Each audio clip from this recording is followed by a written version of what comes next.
So, what are we talking about today? It's going to be a little bit about virtual reality therapy. It's going to be a little bit about virtual reality in general. Obviously, I've been in the space for as far as virtual reality, and I feel like the old guy now. I've been around for 2 years in VR, which gives me a year ahead of the development curve, even before it came into the consumer market. And we've done everything from markerless motion tracking, facial recognition, all the way to VR Radio's entire backend. So we did, some FFmpeg decoders, and so I'll give you a little bit of background and a little bit of information as to, what to do correctly, as if I really know. That's one of the fun things that you'll end up finding out is that a lot of us, we love what we're doing, and we're very passionate about what we're doing. There are no paradigms. We sit there and we talk to all the people that were in wave 4, 3, and 2, and 1 of this. If you didn't know, this is the 5th wave of VR. And we are all doing what we can to actualize all those different ideas.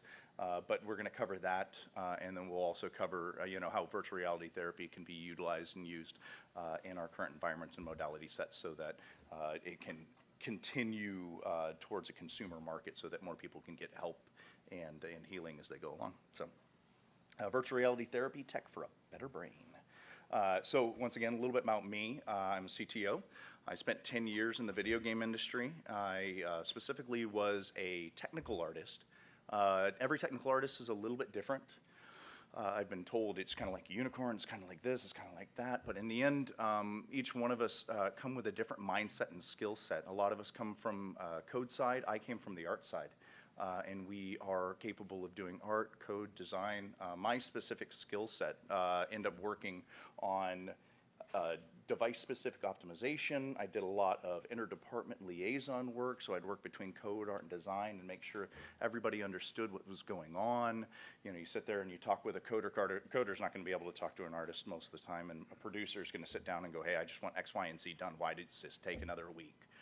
And what a technical artist sits there and goes, well, I understand what the coder's saying. I understand the lift that this person's doing. I understand what the art person is doing. And I understand what the designer wants and what their vision is. And so most of the time it would be a game of negotiation and sales tactics. So I would sit down and I would go to the designer and go, hey, if we go and I give you 90%, that's going to go ahead and reduce our lift over here on code side. If I write a little script that will automate the process of bringing the art side over, then we can go ahead and reduce the producer side. So I basically was a living dependency graph.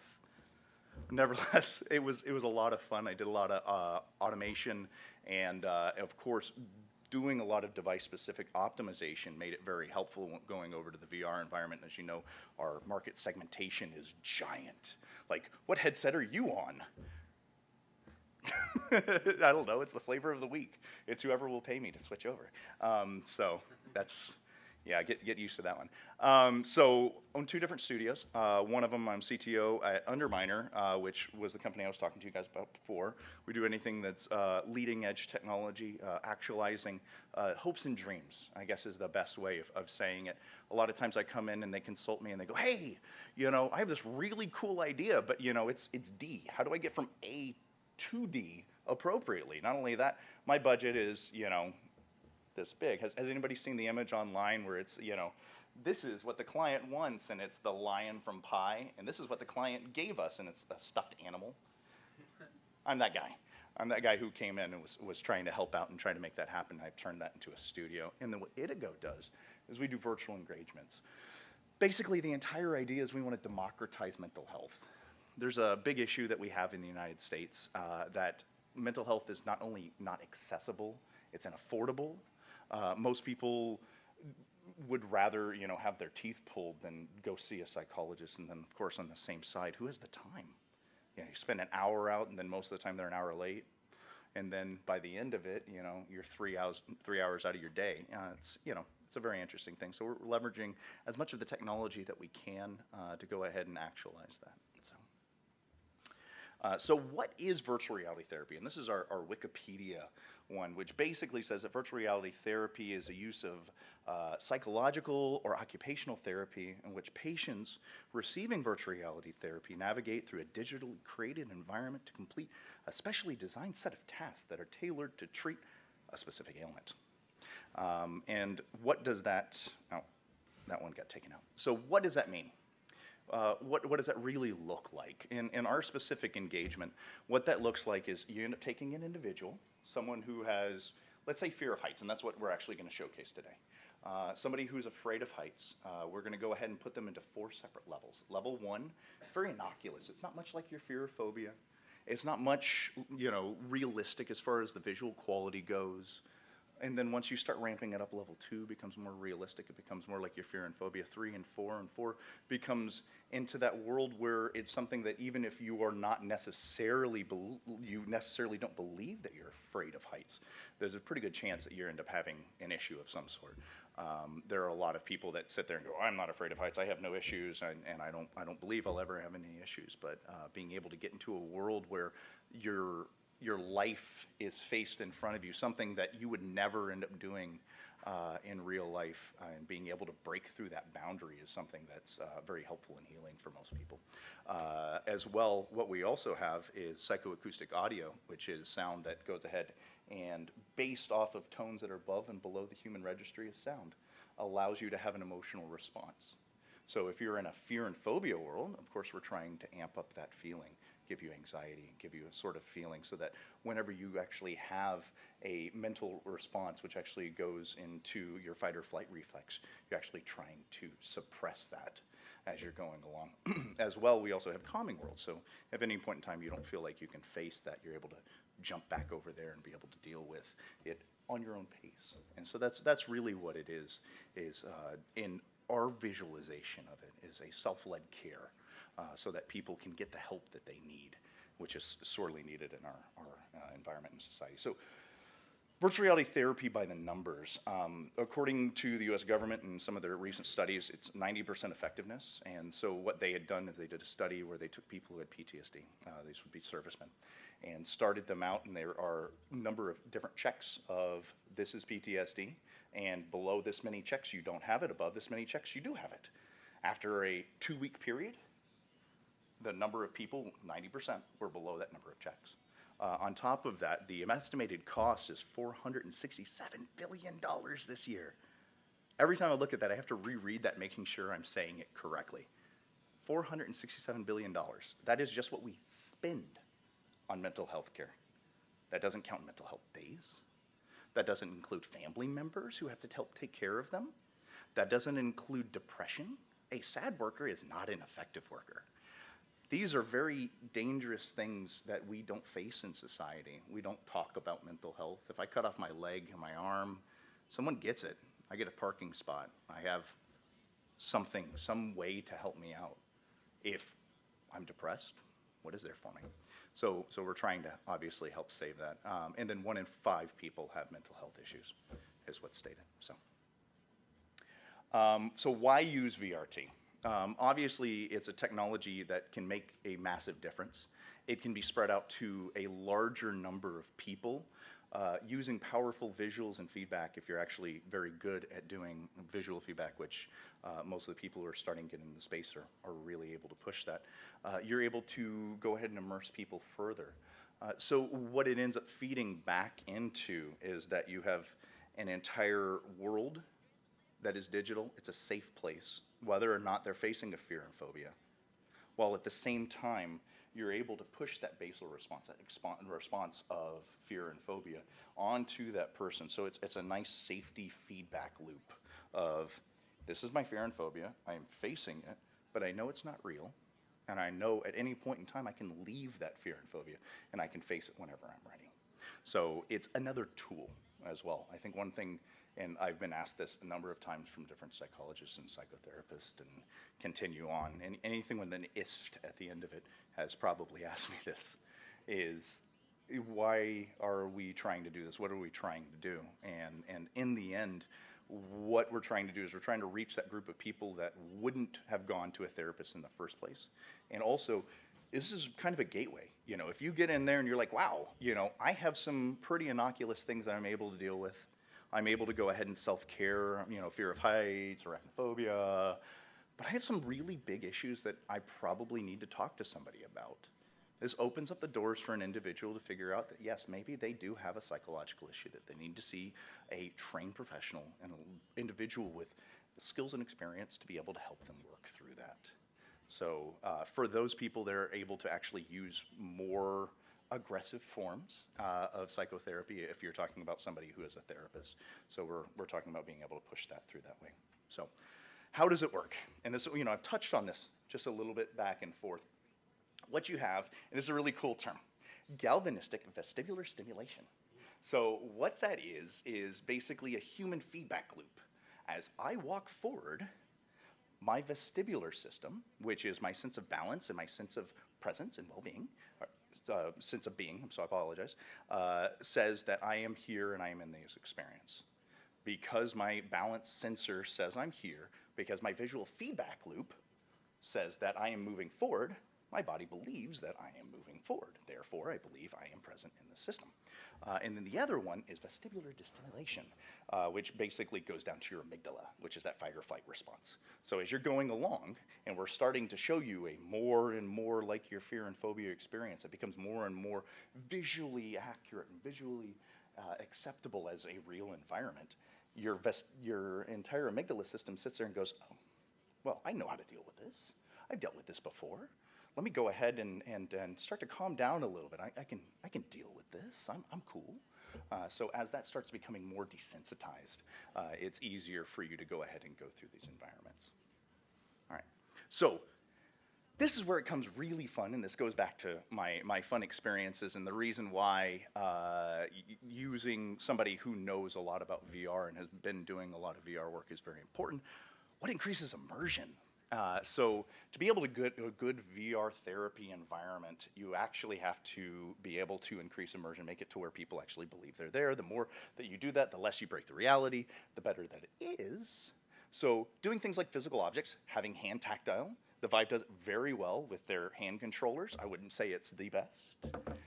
They're still working. I think we're all still working on pushing what tactile input means and what hand input and physical objects mean. Obviously, we all hope for the day that we can physically pick up everything in the world and has force feedback. And, when I pick up, a hologram, it actually is, a heavy hologram and physically accurate. But, if anybody watched Red Dwarf, that's at least, 2,500 years from now? Thanks. So the next thing, of course, is modern UX. So you have to go ahead and build an experience that is built around VR. I don't know how many times I've had marketing agencies that come up to me and go, this is our plan, and this is our storyboard. And I go, okay, what happens when I look left? Oh, we haven't thought about that. Well, people can look in all 360. So you have to build these storyboards. And the really cool one that I saw, and this was from Shell Games. They had come out with Okay, Now You Die, which is yeah, you guys know what I'm talking about. And what they did was, and follow me here, it's called brown boxing. It is take a whole bunch of cardboard boxes and you mock it up like you would the actual physical UI. And so as you're sitting there, you're able to go ahead and go, oh, okay, well, here's the car, and here, because it's based around, a lot of it's the car. And so you have here's a steering wheel, and over to the right is the glove box. And so you're able to show people as they're going along a physical environment that's super quick to mock up. All it takes is some duct tape, some cardboard, and about 30 minutes and craft glue. Everybody likes craft glue glitter. And so, as you're able to go ahead and go around that whole thing and get in there, people can ask these questions. You're like, well, what happens if they open the window? I don't know. Maybe they get sucked out. Maybe their gun gets out of their hand. And it allows people to have a physical space to actually go ahead and do things. And so you can mock up things way faster than you can in VR, because mocking up things in VR is not so quick. It's not so quick. And then, of course, visuals. I think everybody gets a good-looking experience, or an experience that doesn't attempt to ride in that uncanny valley. Everybody knows about the uncanny valley. You have everything looks realistic. It's super cool. It looks great. Oh no, we're suddenly at Final Fantasy. And then it looks completely unrealistic, and nobody has any idea what's going on. And then once you end up getting over on this side, it starts becoming realistic. But there's so few things that have come back out of the trough yet. You have to be very intelligent about how you play it and how you do it. The one thing, you can have a visual that looks so beautiful and perfect, and people sit there and go, oh, that was mocapped.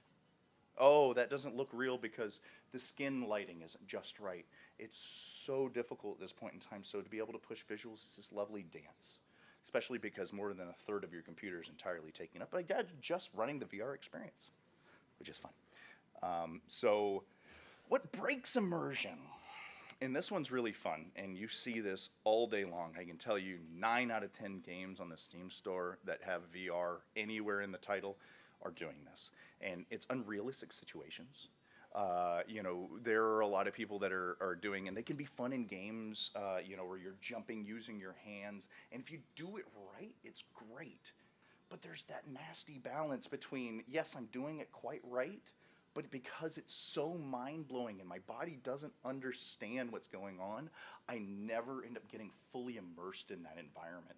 And so it becomes this dangerous gameplay of how do I make people not sick, have fun, innovative user experience? How do I go ahead and have people into an experience that looks cool and innovative, and then make people actually believe that they're immersed in that environment and they actually live in that environment? So it's a fun little game. Uncomfortable equipment. Not a lot we can do about that right now, unless you're a hardware designer, and if you are, let's have fun, let's talk afterwards. I'd love to talk. Right now we're stuck with what we have. The Vive has gotten lighter over time. You could still beat someone to death with it. And those controllers, if you miss, like, you're taking out an eye. I'm dead serious, and this is my favorite story. I won't tell you who it came from or who it was that did it, but there there was this C-level individual, CEO, CTO, something of that nature, had his friend come over, and they were trying VR for the first time, and he was going to go ahead and have him start up a company with him. Puts on the VR headset, and he's doing the plank experience. So who's played the plank experience? A couple people. The tenets of it is that you're outside, you're walking on a plank in between two buildings, you're kind of going along. He gets to the end of it, and the C-level gentleman tells his investment friend, hey, jump off. Swan dive later, that Vive isn't working anymore in one eye. So I do realize it's uncomfortable equipment, but some people just get way too immersed. So maybe we should work on more unrealistic situations, make it a little worse. So poor UX, poor experiences. Once again, mock it up, play it over again. Have your friends play it. Have your friends' friends play it. If you aren't showcasing it, there are 900 events in the city. If you haven't taken your little candle out from under a bushel by the end of the experience, you're not doing it right. And I can tell you, QA testers are phenomenal people, but they're also gamers. They're also been along for the entire ride with you guys. And so having your QA team go, yeah, that feels right, is not correct. It should be intuitive enough that you can put somebody into the experience and be able to play it pretty much immediately. The more you have to tell somebody, the worse the user experience is. And I can tell you, we've gone through 10 different iterations. I still don't think we got it right. As you guys go through, please tell me. I doubt, everybody's gonna have something to say, and that's important, that's great. That's sharing. Sharing is caring. Okay, so that's us. Any questions? Is everybody awake? Yes, sir. For the people that would need these therapies, do you imagine them getting them through their therapist or doctor or professional setting where they know they can go, or just being accessible to people that already have the system for themselves? So what we envision, and the term virtual reality should be, it should be separated from what most people know of as VR. When you and most other people would talk about VR, it would involve HMD, right? Having a head-mounted display. The term virtual reality actually just goes back to a world that is virtual. So, any MMO is a virtual reality. I mean, you go all the way back to anything that has a visual, and you have the ability to go ahead and control it. So the way that we envision this is a platform that would be on a consumer level. Consumers would be able to take their Android, iOS device, Rift Vive. We're going on PSVR as well. Thank you, PlayStation, wherever you are. PC, of course, and Mac once ever they figure out what's going on. But they just launched. Everybody heard the MacCon stuff. We'll see what happens. Kind of. But we expect that it's going to be on every platform, and whether you have VR or not, because the adoption rate at this point in time, if you didn't know the number of people that are on Steam on a daily basis, the daily active users that use VR is 6,000. That's the number of people that ate at McDonald's over there today. So it's not a supported market at this point in time. It's not large enough. And when we want to democratize this, if you have a phone, if you have a way to get to a smart device, I can tell you, even at this point in time, you have the option, if you get government assistance with a cell phone, to get a smartphone.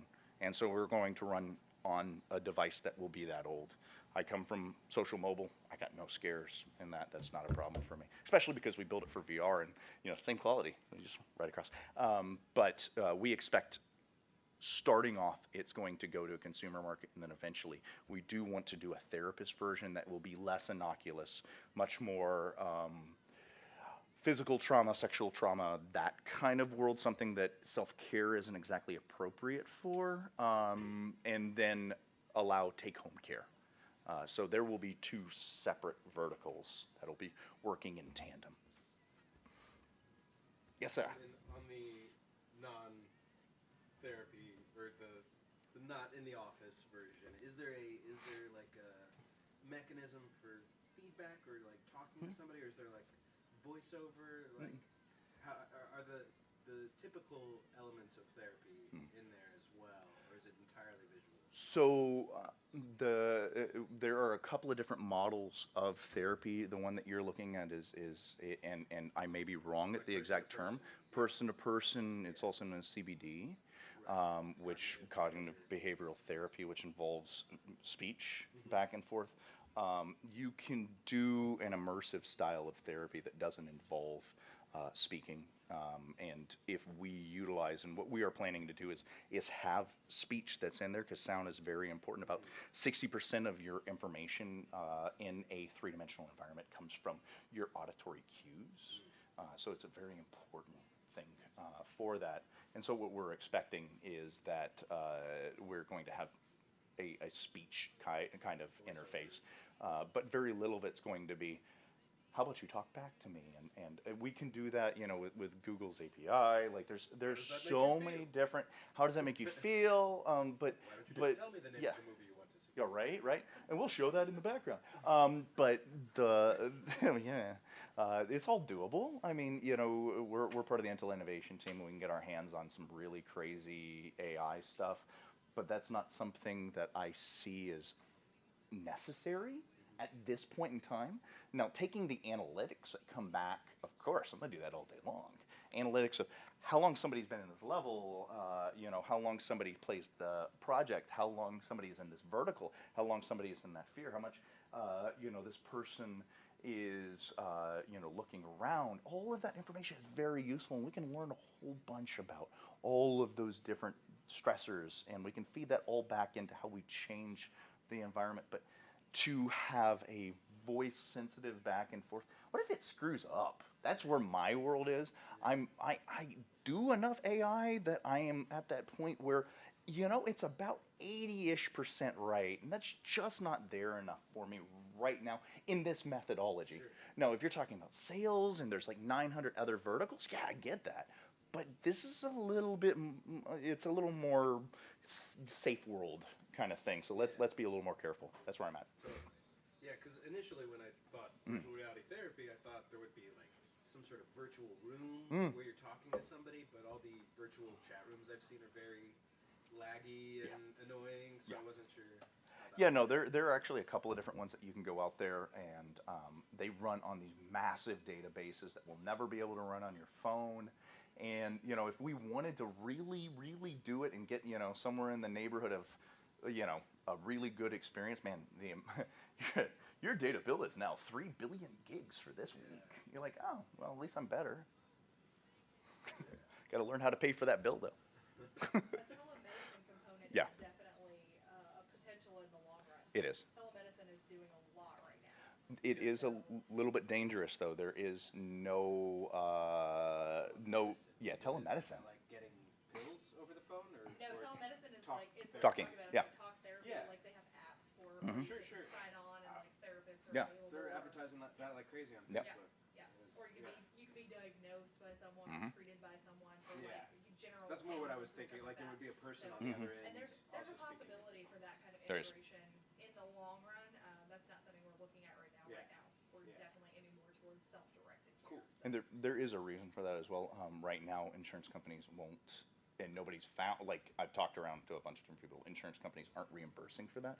So if you notice, all of them are paying for our time. Yeah. So, like, I'm here for an hour, and it's like, it doesn't matter what your insurance is because they don't cover that. So some people could correct me if I'm wrong, because I love learning new information, but that's from what I've heard. Med tech is tricky learning. Oh, yeah. The technology always moves faster than the lawmakers and the insurance companies. Let's be brutally honest.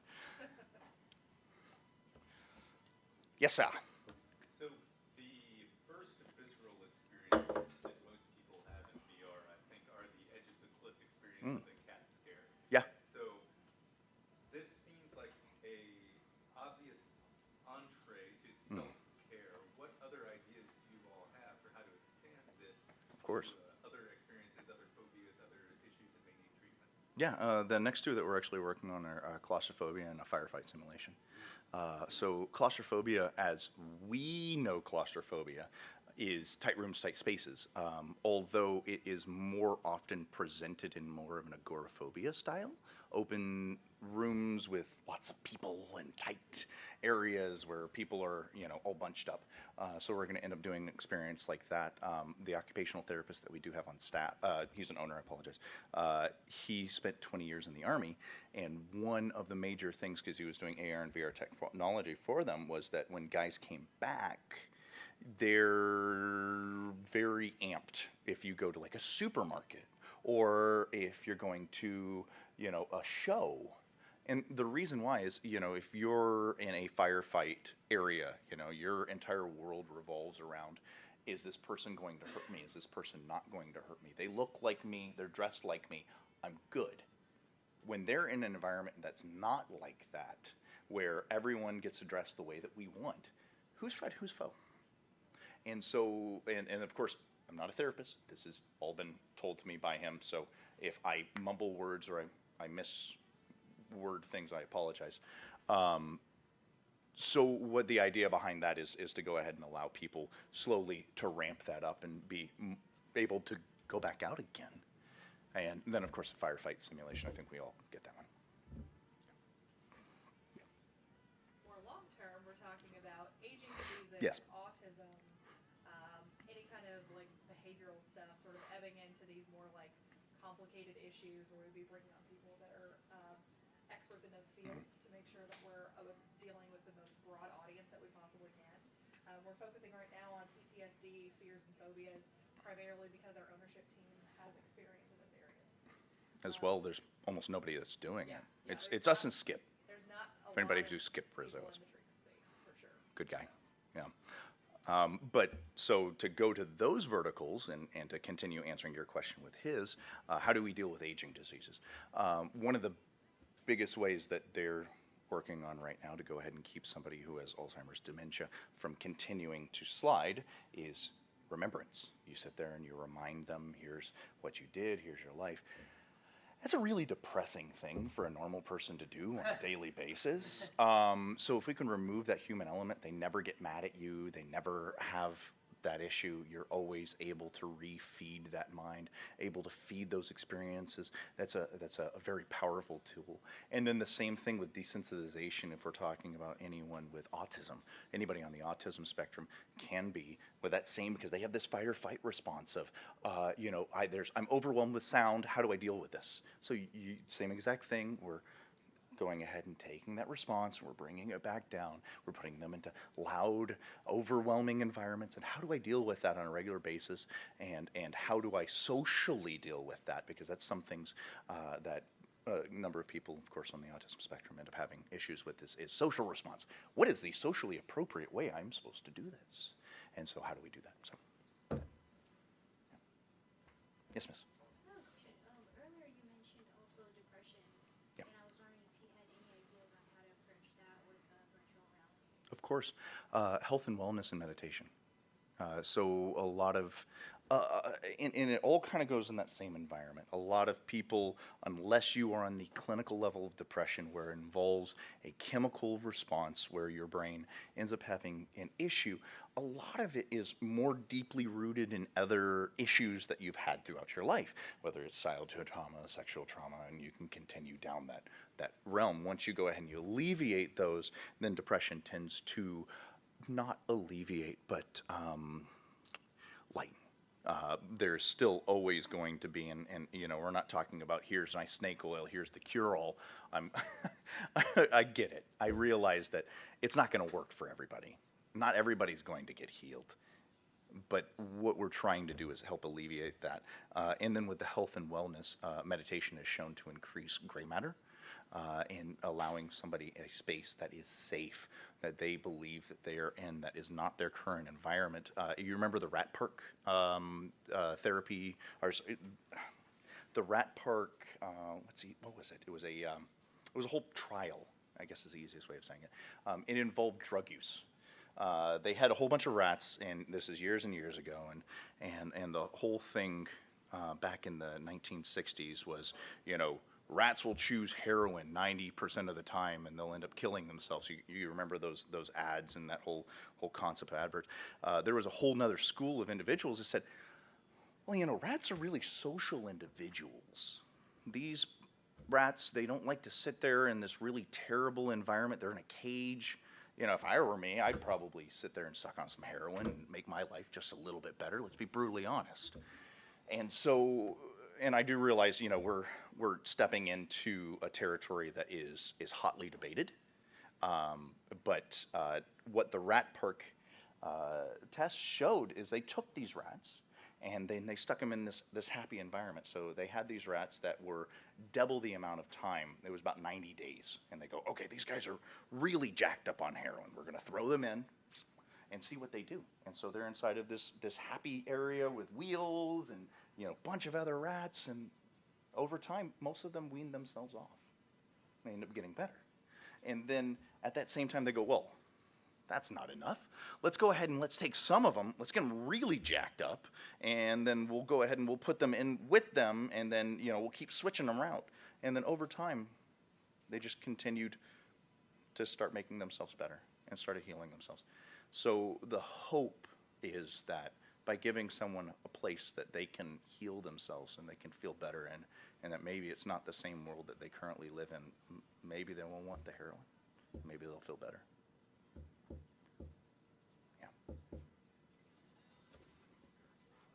Any other questions? Yes, sir. You mentioned there was a study that tells that there's 90% chance that this therapy Yes, sir. is more effective. Can you talk a bit about the study? Yeah, I could bring it up. This is my machine, but you can find it on Wikipedia. It's straight down, and they cover the entire thing. But basically, the whole thing was, at the beginning of it, they had X number of servicemen that went in. They had them go ahead and face their fear and phobia, which was firefight simulation. And then by the end of it, they went ahead and they redid their stressors.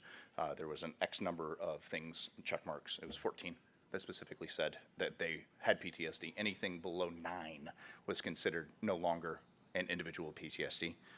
And so they went from 14 to 9 or less. And that was done by Skip Rizzo in about 1992. That would have been the last generation of VR. And Skip, you will hear that name a lot, especially if you're around me.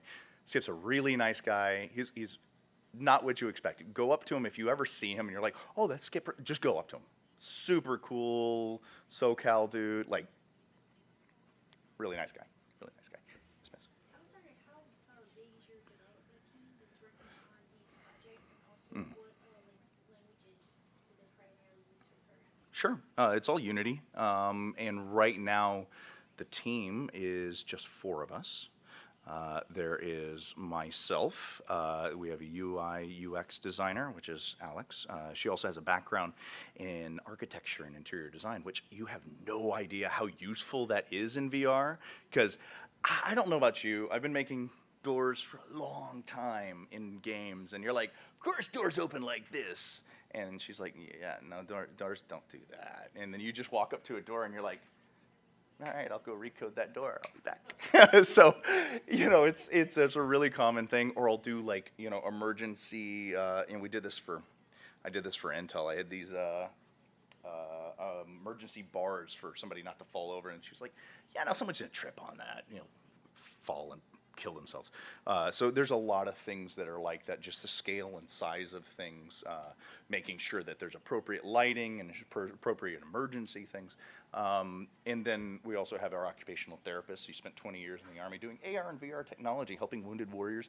He did a lot of it in San Antonio with these huge screens. And they're super cool because they have these 7-way treadmills. And he has a video of this guy, and he is an amputee on one side.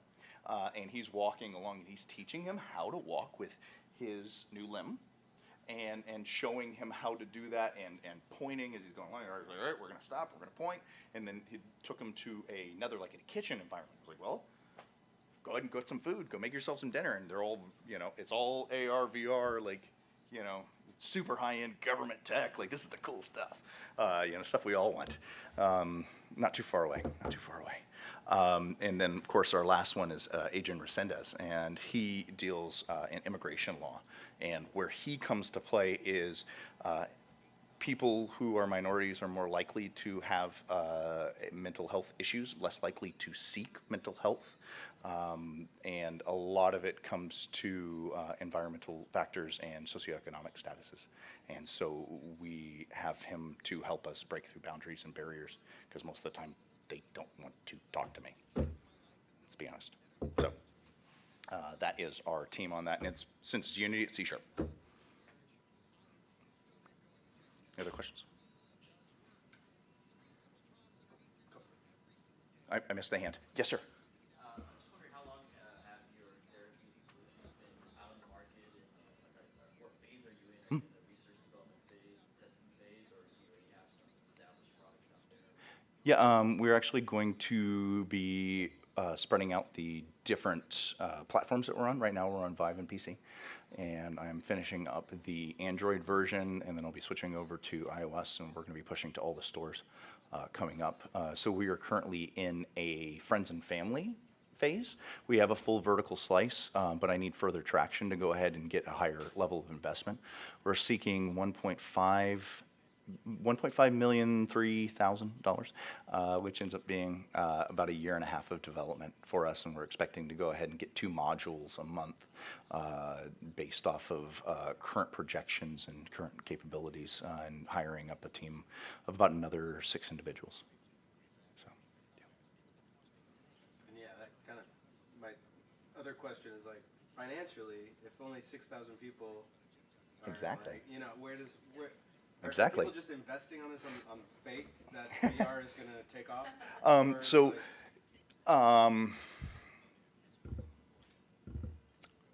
this can be a really dark comment on what's happening in the industry. Most of the funding kind of comes from hardware manufacturers that very much believe in it.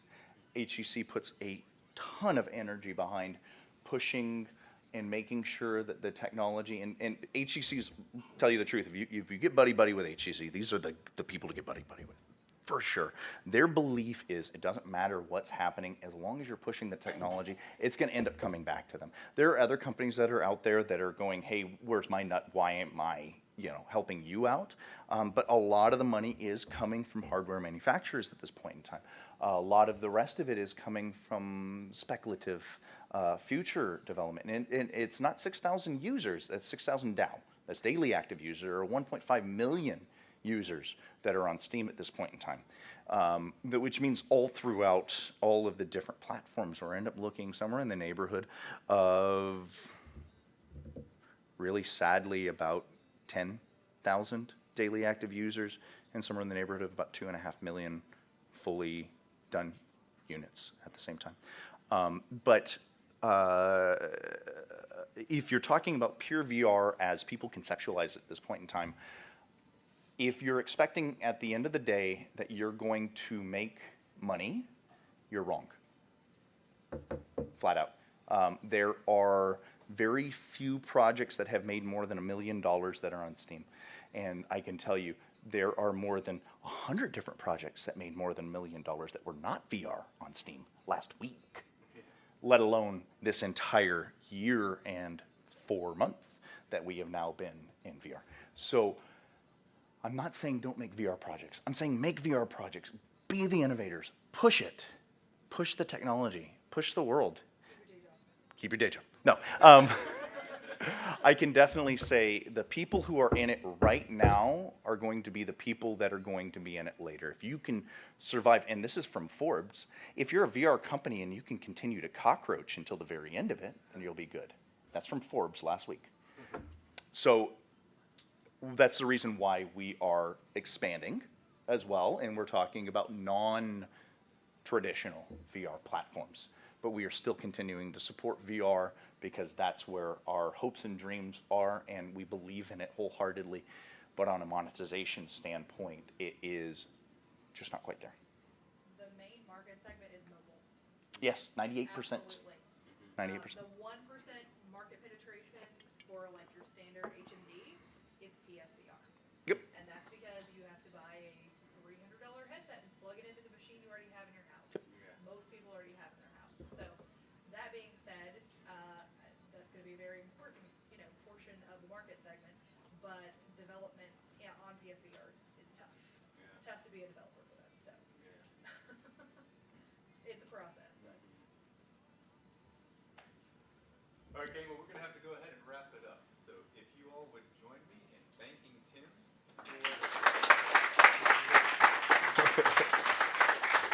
Sorry to end on that question. It's all the light. It's so hot up here.